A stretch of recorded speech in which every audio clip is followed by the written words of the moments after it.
Alors la passion de l'automobile, comment elle m'est venue?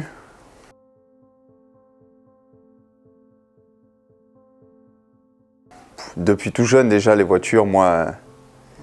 Bon, j'ai passé le permis tard, ça faut le savoir, parce que forcément, j'étais un peu occupé déjà tout jeune avec le boulot. Mais ma passion de l'automobile, je l'ai eue très jeune.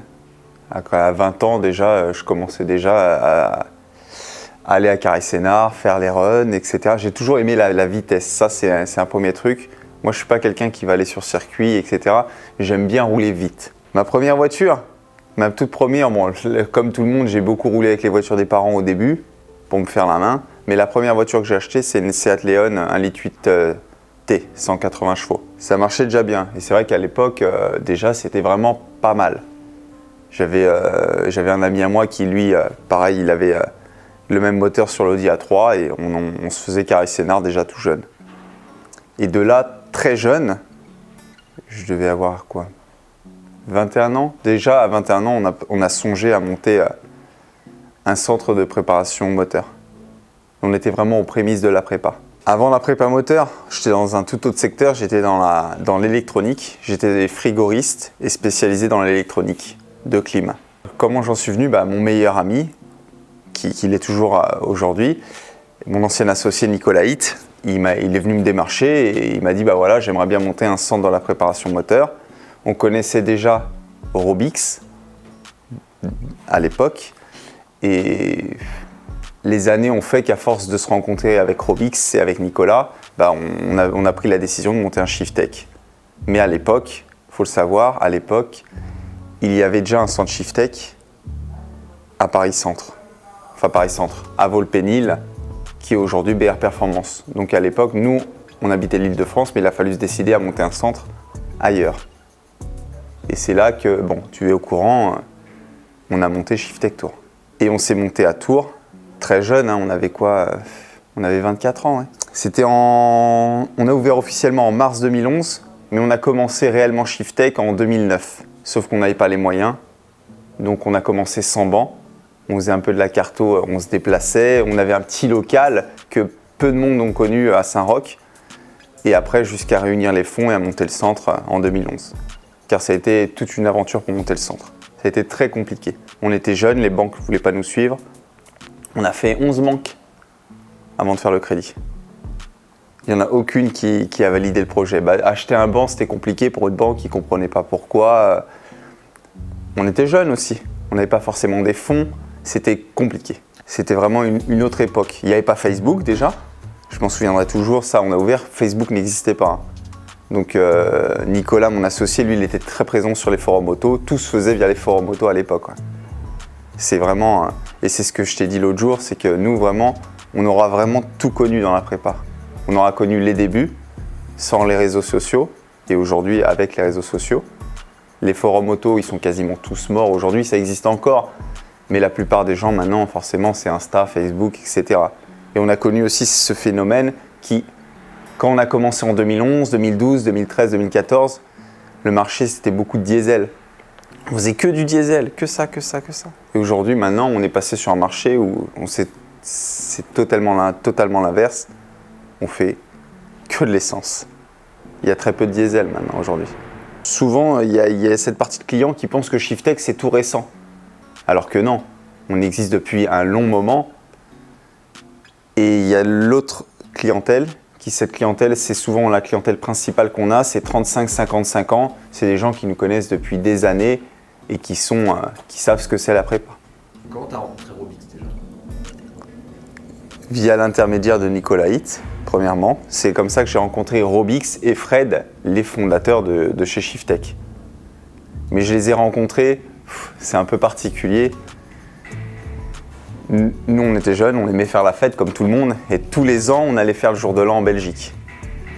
Et Robix, il faut savoir que c'est un adepte de la musique, des soirées. À l'époque, il aimait beaucoup mixer. Et il mixe toujours, je suppose, encore aujourd'hui. Et chaque année, il nous invitait à fêter le jour de l'an en Belgique. Et il organisait des immenses soirées. Et la première fois où je l'ai rencontré, Robix et Fred d'ailleurs, c'était à Namur. Ils ont organisé une super soirée, je sais pas, il devait y avoir 2 ou 3 000 personnes sur l'esplanade de Namur en Belgique. Et c'est là que de toute façon, ils nous ont abordés, ils savaient qu'on voulait monter un centre dans la prépa, chez un concurrent à la base. Et ils nous ont demandé d'ouvrir un centre Shiftech en Centre-France. Et l'aventure, elle a commencé comme ça. On a vraiment, voilà, moi, tous ceux qui me connaissent chez Shiftech, il y en a beaucoup, ils m'ont connu, c'est à Tours. C'est à Tours que j'ai commencé chez Shiftech. J'ai monté le centre à Tours avec Médéric, Nicolas Hitt. Après, il y a eu Nicolas Thévenin et pas mal de monde qui se sont ajoutés à l'aventure. Et à Tours, ça a été une expérience formidable. J'ai rencontré du monde, mais des gens que j'oublierai jamais. Karim, avec qui j'ai monté Sunglass Auto, qui aujourd'hui, Sunglass Auto est présent dans les locaux à Tours.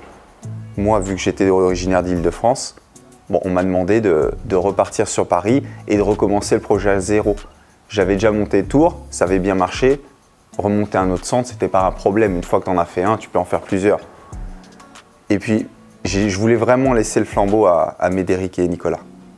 Honnêtement, ils n'ont pas insisté, ils m'ont demandé et moi, ça m'est venu naturellement. Je me suis dit, bah allez, je vais retourner en Île-de-France. Déjà d'une, forcément, j'ai grandi aussi, je suis père maintenant. Et toute ma famille, elle est ici. Je voulais que ma fille voie ses grands-parents. Donc naturellement, j'ai accepté. Et je me suis dit, allez, c'est parti, on retourne en Île-de-France. Et on va regoûter à la folie. Une nouvelle expérience qui, franchement, ça se passe super bien. Je ne m'attendais pas à autant de monde, ça c'est clair. Je savais qu'il y allait y avoir du monde. Mais c'est vrai qu'on a... Du jour au lendemain, dès qu'on a ouvert, la sauce, elle a pris. Puis les gens se sont rendus compte, on a fait un super centre, très propre. On essaye de le maintenir très propre. On réinvestit tout dans les travaux. On est vraiment... moi, ça, c'est quelque chose, j'y tiens vraiment. C'est une entreprise, quand tu réalises du bénéfice, comme on dit, moi, je réinvestis tout pour vraiment proposer le meilleur service aux clients, quoi. Et c'est dans ce cadre-là aussi, on en discutera à la fin, que je souhaite ouvrir un nouveau centre en Île-de-France.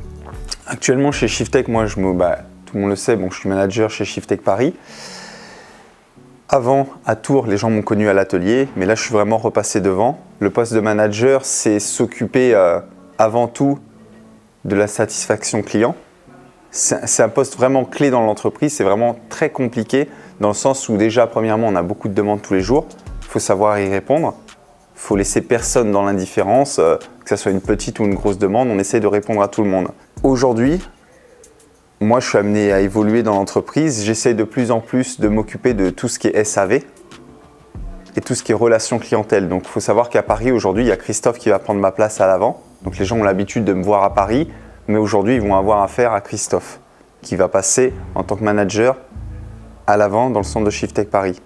Moi, je vais m'occuper principalement de tout ce qui est relation clientèle, devis, pièces de performance et surtout tout ce qui est SAV. Car aujourd'hui, chez Shiftech, bon, forcément, la préparation moteur, on a un réel problème avec ça, mais bon, ça ne changera jamais avec les années, ça je le sais. Les clients, quand ils ont une panne, même 1 an ou 2 ans ou 3 ans après, ils nous sollicitent. C'est normal dans certains cas et dans d'autres, non. Et on a vraiment beaucoup de soucis actuellement avec des clients qui ne se rendent pas compte que forcément la prépa, ça sollicite un véhicule. Il faut un certain entretien sur les véhicules. Il faut aussi respecter, ça on le répète tous les jours, les températures. Parce qu'on a beaucoup de clients qui, bon, on leur demande de respecter les températures, mais bon, dès qu'ils sortent de l'atelier, malgré que la voiture soit froide, ils partent comme des fusées. Des anecdotes, il y en a trop. Maintenant, ce qui m'a marqué réellement, c'est les connaissances que j'ai faites, les personnes que j'ai rencontrées. Maintenant, c'est plus des collègues de boulot, bien qu'il faut garder une certaine hiérarchie, mais c'est surtout des amis. C'est ça que je vais retenir de l'aventure Shiftech, c'est qu'au final, maintenant ça va faire 12 ou 13 ans que je suis là, et en 12 ou 13 ans, j'ai rencontré du monde, on est comme une seconde famille, et ça a tout changé dans ma vie. C'est quoi l'avenir ? L'avenir, cette année 2022, c'est l'ouverture d'un nouveau centre en Île-de-France. On a pris cette décision-là parce qu'aujourd'hui, on ne peut plus avoir 1 mois de délai ou 1 mois et 1 semaine, c'est plus possible. Donc on a décidé d'ouvrir un centre dans l'ouest de Paris et notamment pour faciliter la route de certains clients. On a beaucoup de clients qui viennent de Rouen ou de l'ouest parisien, 95-78 et franchement, tous les jours, ils me disent voilà, ça fait 1h30, 2 heures de bouchon pour venir chez vous. Bon, ils viennent, ils veulent la prestation Shiftech, ils veulent nous voir et ça nous fait chaud au cœur.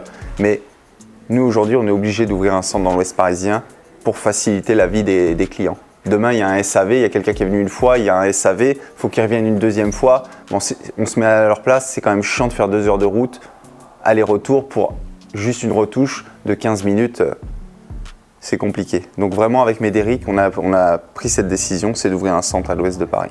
Un petit mot de la fin, 2022, pour moi, ça va être une année clé. Comme j'en discutais avec Médo, c'est que vraiment cette année, on va ouvrir pas mal de centres pour répondre à la demande, notamment de l'éthanol. Et le mot de la fin, c'est que je m'adresse à nos clients, je voudrais les remercier vraiment de nous faire confiance, de continuer dans ce milieu de la prépa, de continuer à être passionnés, parce qu'aujourd'hui, on a de plus en plus de bâtons dans les roues. L'État, nous passionnés, nous met à mal, que ce soit nous ou les clients. Aujourd'hui, c'est vrai qu'on se dirige vers un marché de l'électrique. Et de plus en plus, quand je passe devant les concessions, maintenant, il n'y a quasiment que des véhicules électriques. Et je me dis, mais où est-ce qu'on va aller? Pour moi, la prépa, c'est loin d'être fini. Aujourd'hui, on fait des véhicules de 2012, 2013, alors qu'on est en 2022. Donc, même dans 10 ans, on sera encore là. Ça ne m'inquiète pas. Mais c'est vrai qu'aujourd'hui, les passionnés, c'est dur pour nous. On veut acheter une voiture, tout de suite, on se prend maintenant, on veut acheter un 2 litres TSI à 14 000 € de carte grise. Là, l'autre jour, je regardais les infos. Ils sont en train de créer des radars pour mesurer le son des véhicules. Ça veut dire que demain, un client va mettre une ligne, il met un petit catback et on va lui envoyer une amende parce qu'il fait un petit peu trop de bruit. Aujourd'hui, le mot de la fin, c'est ça. C'est rester passionné, essayer de vous battre pour ce que vous aimez et il ne faut vraiment pas se laisser faire.